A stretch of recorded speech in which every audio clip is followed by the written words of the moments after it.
প্রবল বর্ষণে কার্যত বিপর্যস্ত মহারাষ্ট্র। টানা বৃষ্টির জেরে সৃষ্টি হওয়া বন্যায় এবার জলের তোড়ে ভেসে গেল হাজার হাজার এলপিজি গ্যাস সিলিন্ডার। ঘটনাটি ঘিরে প্রশাসন ও সাধারণ মানুষের মধ্যে তৈরি হয়েছে উদ্বেগ।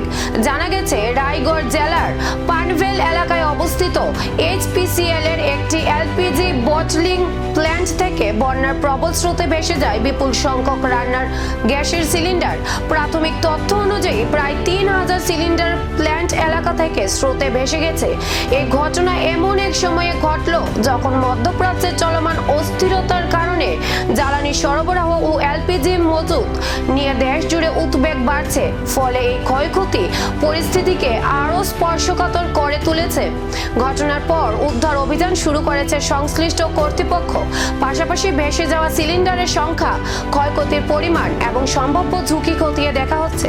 ভেসে যাওয়া সব সিলিন্ডার কি উদ্ধার করা সম্ভব হবে, নাকি এই ঘটনায় আরো বাড়বে জ্বালানি সরবরাহের সংকট, সেই দিকেই এখন নজর সবার।